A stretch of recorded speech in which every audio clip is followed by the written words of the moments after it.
محمد بن جعفر نے کہا ہمیں شعبہ نے زبید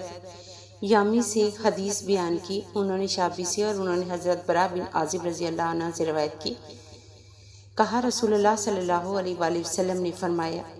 آج کے دن ہم جس کام سے آغاز کریں گے وہ یہ ہے کہ ہم نماز پڑھیں گے، پھر لوٹیں گے اور قربانی کریں گے۔ جس نے ایسا کیا اس نے ہمارا طریقہ پا لیا، اور جس نے پہلے ذبح کر لیا تو وہ گوشت ہے جو اس نے اپنے گھر والوں کو پیش کیا ہے، وہ کسی طرح بھی قربانی نہیں ہے۔ حضرت ابو بردہ بن نیار رضی اللہ عنہ اس سے پہلے ذبح کر چکے تھے، انہوں نے کہا میرے پاس بکری کا 1 سالہ بچہ ہے جو 2 دانتی بکری 2 دانتا بکرے سے بہتر ہے، تو آپ صلی اللہ علیہ وآلہ وسلم نے فرمایا تم اس کو ذبح کر دو اور تمہارے بعد یہ کسی کی طرف سے کافی نہ ہوگی۔ صحیح مسلم حدیث نمبر 5073۔ نے داؤد سے اور انہوں نے عامر شعبی سے اور انہوں نے حضرت برا بن عازب رضی اللہ تعالیٰ عنہ سے روایت کی کہ ان کے ماموں حضرت ابو بردہ بن نیار رضی اللہ عنہ نے نبی صلی اللہ علیہ وآلہ وسلم کے ذبح کرنے سے پہلے قربانی کا جانور ذبح کر دیا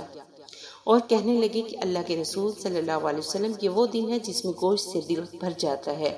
اور اس کی چاہت باقی نہیں رہتی، اور میں نے اپنے بچوں، ہمسایوں اور گھر والوں کو کھلانے کے لیے قربانی کا جانور جلدی ذبح کر دیا ہے۔ رسول اللہ صلی اللہ علیہ وآلہ وسلم نے فرمایا کوئی اور جانور ذبح کرو، انہوں نے کہا اللہ کے رسول میرے پاس 1 سالہ دودھ پیتی کھیری بکری ہے، وہ گوشت والی 2 بکروں سے بہتر ہے۔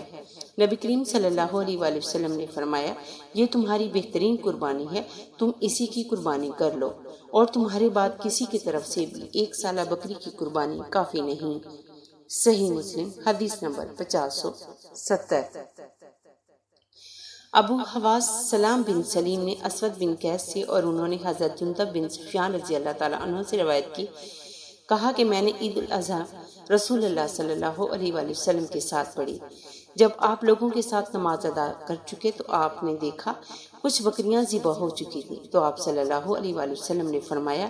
جس شخص نے نماز سے پہلے قربانی کی بھیڑ یا بکری ذبح کر لی ہے تو وہ اس کی جگہ ایک اور بکری ذبح کرے، اور جس نے اب تک ذبح نہیں کی وہ اللہ کے نام پر ذبح کرے۔ صحیح مسلم حدیث نمبر 5065۔ ویڈیو اچھی لگے تو چینل کو لائک اور سبسکرائب کریں تاکہ اس طرح کی معلوماتی ویڈیو آپ کو بر وقت ملتی رہے۔ شکریہ۔